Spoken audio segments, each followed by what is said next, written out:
അങ്ങനെ ഞങ്ങൾ Parambikulam tiger safari ബസ്സിൽ കയറി കാട്ടിലൂടെ മൃഗങ്ങളെ കാണാൻ വേണ്ടി പോവുകയാണ്. വീണ്ടും നല്ല കരിങ്കുരങ്ങുകളെയാണ് കാണാൻ സാധിക്കുന്നത്. ഇന്ന് മൊത്തം കരിങ്കുരങ്ങായിരിക്കുമോ? ഏതായാലും പോയി നോക്കാം, വല്ല മൃഗങ്ങളെയും കാണുമോ എന്ന്. ഏതായാലും പ്രതീക്ഷ കൈവിടുന്നില്ല. പ്രതീക്ഷ കൈവിടാത്തത് കൊണ്ട് നല്ല വലിയൊരു കാട്ടുപോത്തിനെ കണ്ടിട്ടുണ്ട്. അതാവിടെ വലിയൊരു കാട്ടുപോത്ത്. ഇനി ആനയെയും പുലിയെയും ടൈഗറിനെയും കരടിയെയും ഒക്കെ കാണുമെന്ന് പ്രതീക്ഷിക്കുന്നു.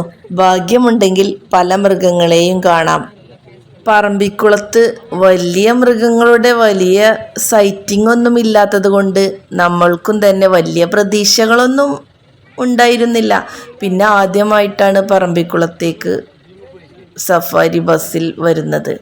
പല സ്ഥലങ്ങളിലും ഞങ്ങൾ കാണാൻ ഉണ്ടെങ്കിലും അവിടെ നിന്നും ടൈഗറിനെയും പുലിയെയും എല്ലാത്തിനെയും കണ്ടിട്ടുണ്ട്. പക്ഷെ ഇവിടെ നിന്ന് ഇതൊക്കെ കാണുന്നെന്ന് വലിയ പ്രതീക്ഷയൊന്നുമില്ല. എന്നാലും ഒന്ന് പോയി നോക്കാം എന്ന് വിചാരിച്ചു വന്നതാണ്. ഇതാണ് പറമ്പിക്കുളം തോണിക്കടവ് ഡാം. ഏതായാലും പറമ്പിക്കുളം സഫാരി ബസ്സിൽ പോകുമ്പോൾ ഒരുപാട് വ്യൂകളും ഒരുപാട് ഡാമുകളും നമുക്ക് കാണാൻ സാധിക്കും. നല്ല രസമുള്ള കാഴ്ചകളാണ് എല്ലാതും. ആദ്യമായിട്ട് പറമ്പിക്കുളത്ത് പോകുന്നവർക്ക് ത്രില്ലായിരിക്കും. ഇതൊക്കെ കാണാൻ നല്ല രസമായിരിക്കും. നമ്മളേതായാലും മൃഗങ്ങളെ കാണാനല്ലേ വന്നത്, അപ്പോൾ വല്ല മൃഗങ്ങളും ഉണ്ടോ എന്ന് നോക്കാം.